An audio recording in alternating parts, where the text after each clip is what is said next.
Welcome back, everyone, to Global War 1936 and Operation Underworld. We are doing turn number 7 for the Common Turn. So the CCP, Republican Spain, and the USSR. So in last video, of course, Germany made quite a number of moves and a lot going on in the last video.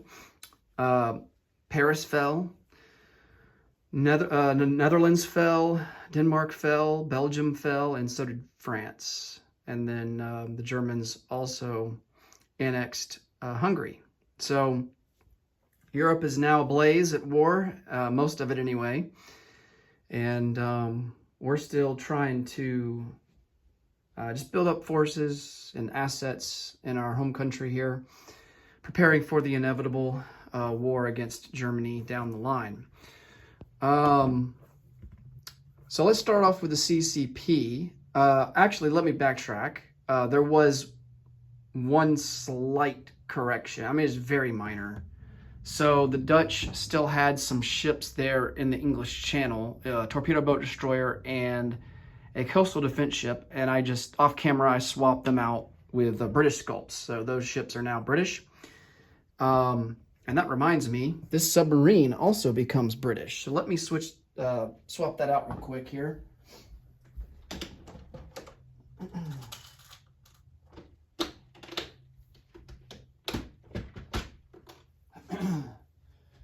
And he was in P-33. Okay. All right, so I think that was all the corrections from last turn. Let's check the income chart here real quick, since there was a lot of changes that took place. So the CCP is sitting at 2, no bonus income. Free France is also at 2. They only control 2 territories that are worth anything, Cameroon and Madagascar, if I remember right. The KMT, they're sitting at $3, but they do also get a bonus income of 2 for the Burma Road. The Anzacs, they're at their full production at 7. Italy is still sitting at 10. Just like they have been since the beginning of the game. Far East Command at 14. We are sitting at 18, so we are guaranteed to... We do get a D12 income increase this turn, so we are guaranteed to reach our wartime economy at 19. Of course, we're going to aim for higher than that. The British are sitting at 27. The Americans are at 30. The Empire of Japan is at 39. And the Germans are all the way up there at 48. All right, so... I also adjusted the strategic objectives as well off camera. So Paris is now under German control. Germans also got Festung Europa, which basically that strategic objective requires you to take the entire Atlantic coast, including the North Sea coast from Denmark all the way down to Aquitaine in France. And then once we have at least one unit of any type occupying or at least stationed in defense there in each of those territories. There has to be at least one in each of those territories from Denmark down to Aquitaine. Then we are allowed to build the Atlantic Wall. We are allowed to start construction on that, which means we can place down either a fortification or a coastal gun in 1 per turn in any one of those provinces along the coast there. So we got that one. Let's see, Japan already had access to resources. Britain still has African colonialism and sun never sets. France, since France fell, they are no longer a world power, so they lost that one. And so now I believe the Axis are sitting at, it's either 8 or 9. Let's count it here. 1, 2, 3, 4, 5, 6, 7, 8. Yeah, the Axis are sitting at 8. I think the Allies are at 7. 1, 2, 3, 4, 5, 6, 7. Yep. And then the Common Turn is at 3. So the Axis have a slight lead as it stands right now. Okay, so let's go over to the CCP. We have only one purchase to make. We had $3 to spend. We're going to spend all 3 of it on an infantry. And then, of course, we have our recruitment roll. In terms of combat movement, we are going to attempt, we are breaking our truce with the KMT. I guess I should announce that first before just storming on into people's territories. We're gonna we're gonna go into Sikang. They have 2 militia there. We're also gonna try and attack Szechuan. They have 1 militia, and then of course we need to take Sikang so that the Russians on their turn can start building a railroad there, which will excuse me, which will give us a bonus of 2 IPP per turn. So just like what the KMT is getting with the Burma Road. All right, so for these attacks, we're going to send in 1 cavalry into Sikang and take that over.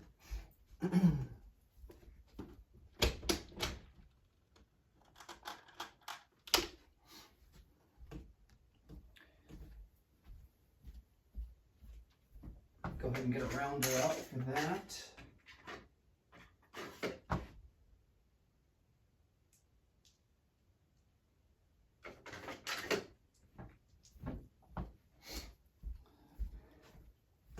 And that's not worth anything, but, you know, like I mentioned, it will allow us to get a bonus income from the railroad whenever that's built. And then we are going to take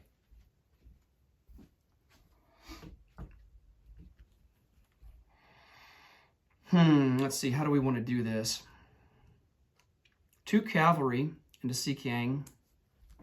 1 cavalry will go into Szechuan.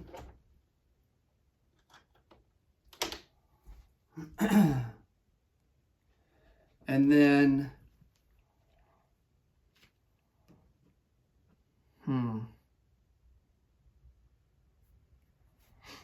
going to send 2 infantry into Sikang, 2 infantry into Szechuan. Then I'll need to get 2 sculpts out to replace those.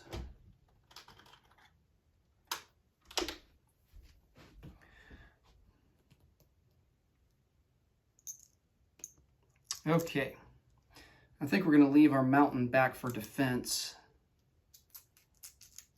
Because Japan is building up a decent sized force there in Suyan. Okay, so let's start rolling here.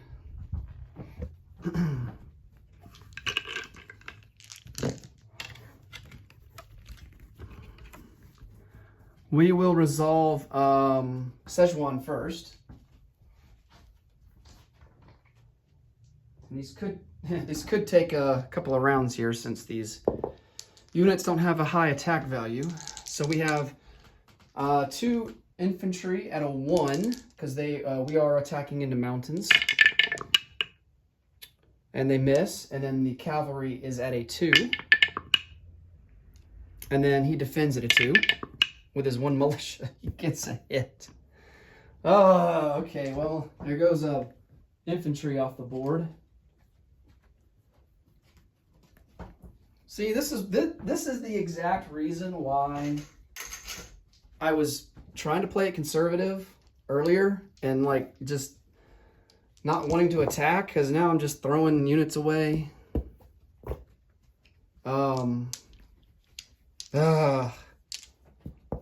But I'm like, I want to get more territory so that I get a higher recruitment roll. But, man, now it's going to cost me, it looks like. Okay, so 1 infantry to 1. Hey! All right, the infantry heard me complaining and was like, don't worry, I got it taken care of. And then he's got a militia at a 2. And he misses with a 12. All right. So we take Szechuan.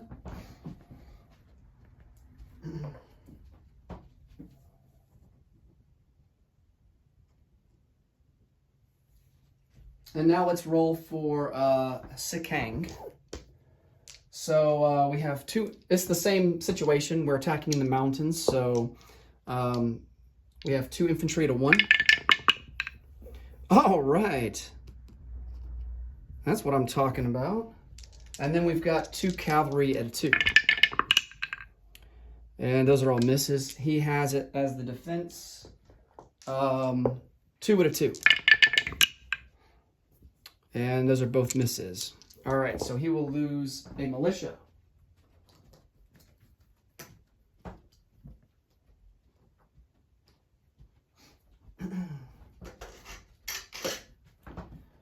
All right, round 2. 2 infantry to 1. Both misses, and then 2 cavalry at a 2. And, yes, there's the hit that we needed. And he's got a militia at a 2. And he misses. All right, so all in all, not too bad.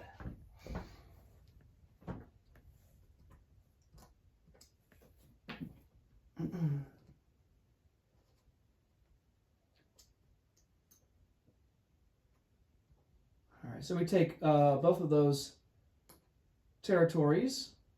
They aren't worth anything, but they do, like I said, they do have some value because they increase our recruitment roll. All right. Now let's come over here for non-combat movement, because I think we're going to at least try and reinforce Sinshi. We don't want Singhai to fall because that's going to be our link to the Soviet Union. So I think we'll keep all three of our mountain in Singhai. And let's see how many infantry we have here. We have 11. So,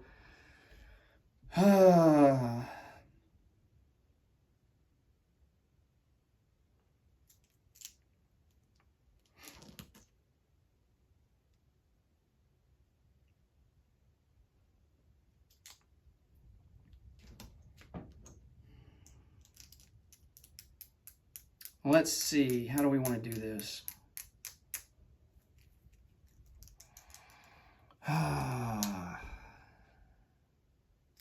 His planes are still in range of us, because all they have to do is come through Szechuan.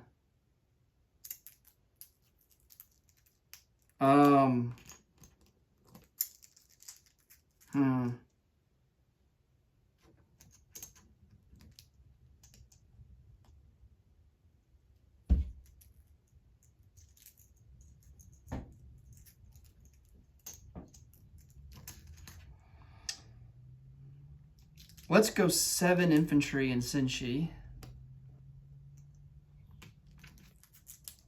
And then 4 we'll keep back in Singhai. All right.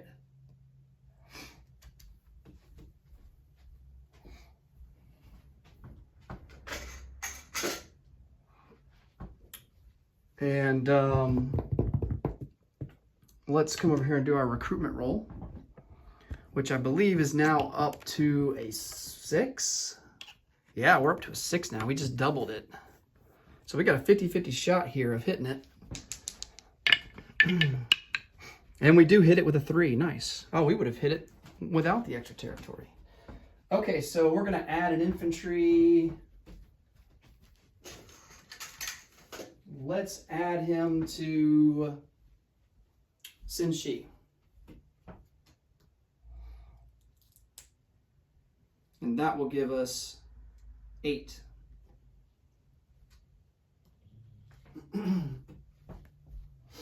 Okay.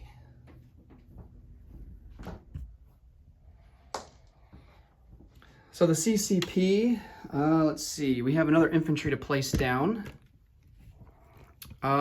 Let's put him into Singhai.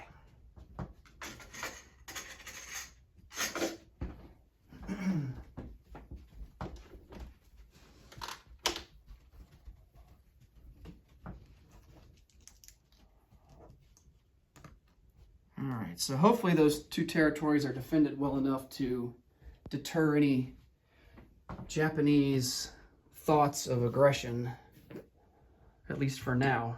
Okay, so we spent all 3 of our dollars, and we will collect 2 for next turn.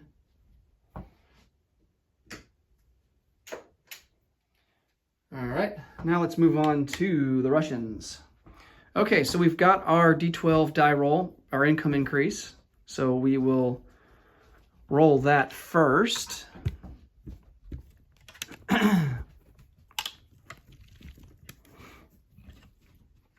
And see what we get. Oh my goodness, that's terrible. Oh. All right, well, we move up to 19. That's really bad. Really, really bad. We need, I mean, it's bad. The reason it's bad is because the Soviet Union is already struggling financially. And you really need to hit decent on your income increases to kind of counter that. And when you roll something like that, it's just crippling.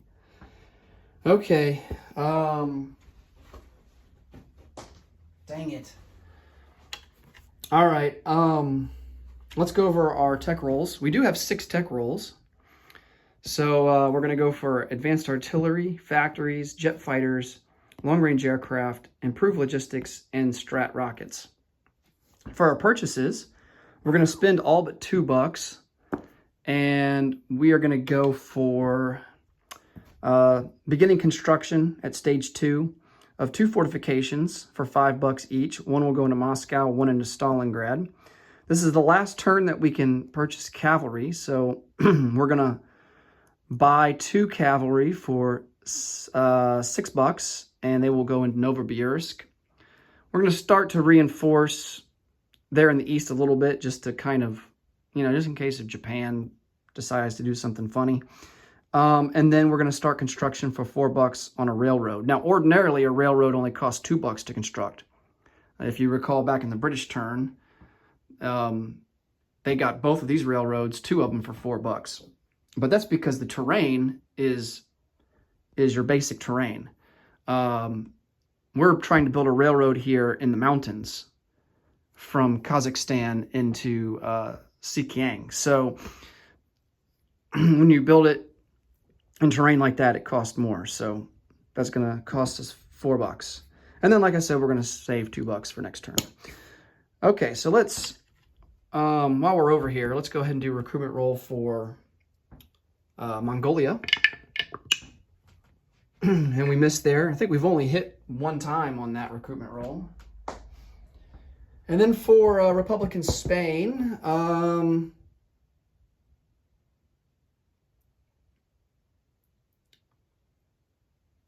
I don't think we want to conduct any attacks or anything, so let's just go ahead and do our recruitment roll there. And that's going to be at a 4 or less. It's kind of cocked, but it doesn't matter. It's either a 6, 5, or 11. Those are all misses anyway, so no sense in re-rolling it. All right, now let's go to our technologies. All right, big numbers. Big numbers. It's not great. So definitely missed there, Factories we hit on. The green one is artillery. We hit on that. Rockets we just missed. And then also missed on long-range aircraft. All right, so artillery and factories. So we are now at stage 1 for artillery, and we move up to stage 2 for factories. Okay.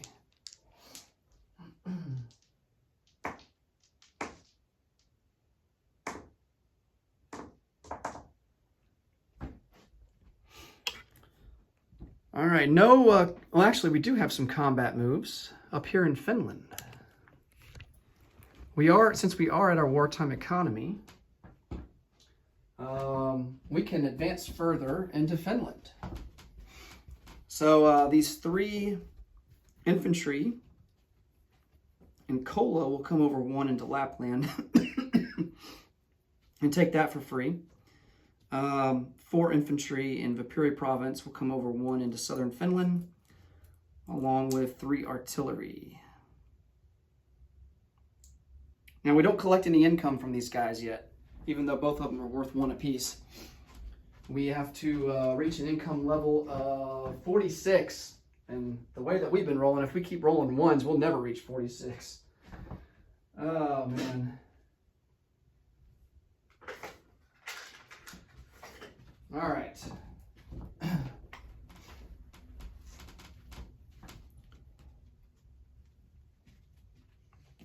And of course, that will reduce Finland's recruitment roll down to a 1, since they only have Helsinki left. Okay, I think that's all the combat moves. Let's go to non-combat. I think we're pretty much done here with International Red Aid. Let's move our air transport 1, 2, 3, 4, 5, 6, and he's going to go into the Crimea and link up with that airborne infantry. I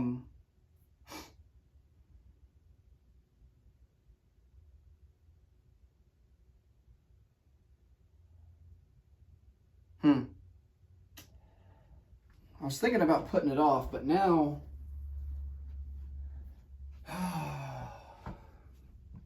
let's go ahead and declare war on Turkey. Let's do it.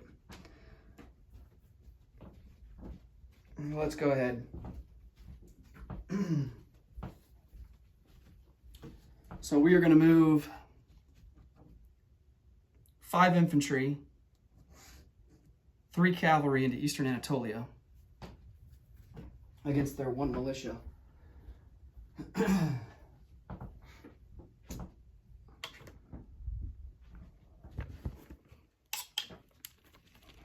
We won't be able to utilize the airborne until next turn. Okay.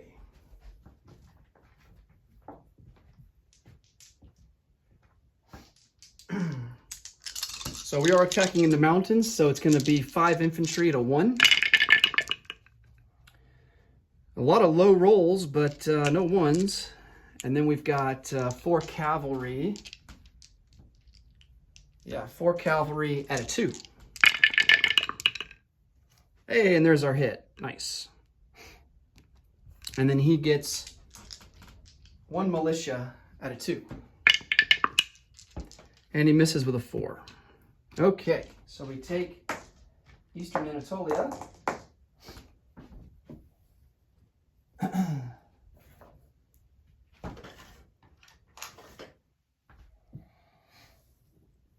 And the reason we are attacking Turkey, I might come to regret this, because having forces committed down here means that they're not, most likely not going to be further north when the Germans invade. So, I don't know.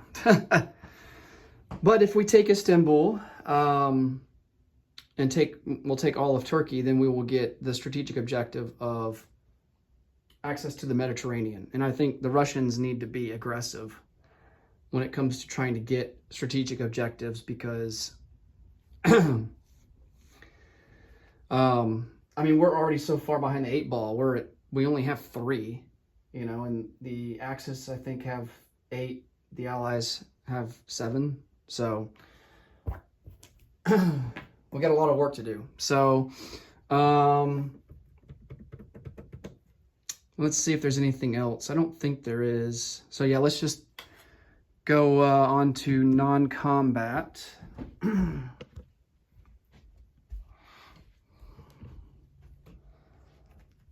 And most of it's going to be over here in Western Russia. Okay.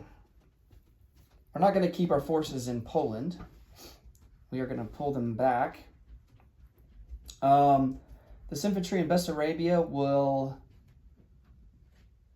move back 1 into southern Ukraine. We do have 2 rail movements that we can utilize.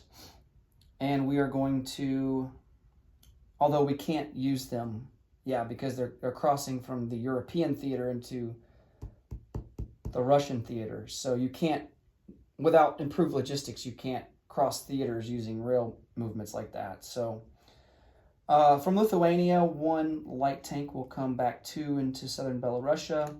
Eastern Poland, 1 light tank will come back 1, 2 into eastern Ukraine, along with these 2 motorized. 2 infantry in East Poland will come back 1 into western Ukraine. In Lubeski, these 2 motorized will come back 1, 2 into Orel-Kursk. 1 infantry in Latvia, I believe it is, yes, Latvia, will come back 1 into northern Belarusia. And then all these infantry in Lubeski will come back 1 into southern Belarusia. Okay.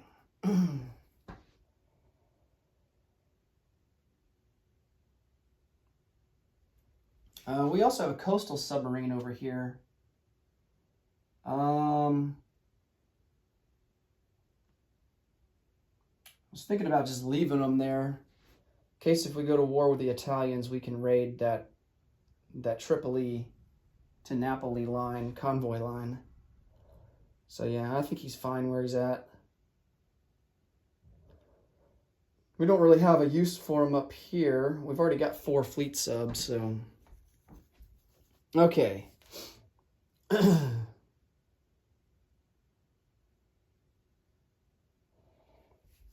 think we are good to go. Let's go and place some units. Of course, these 2 fortifications will go on the build queue at stage 2. Our railroad will go between the border of eastern Kazakhstan and Xinjiang, which is going to be right over here. And then our 2 cavalry will get produced in Novosibirsk at the major factory. Okay. Now, one thing, when we go to war with Germany, Mongolia will automatically align to us, along with Tenutuva. So these troops and the territories will become Soviet-controlled. So that will at least give us some more troops there on the Eastern Front against Japan eventually. Okay, let's see how much we collect. So we saved $2. We are sitting at a measly 19 IPP. We don't get any, actually we do get bonuses. We get a bonus of 3 for the Molotov-Ribbentrop pack. So that puts us up to 22.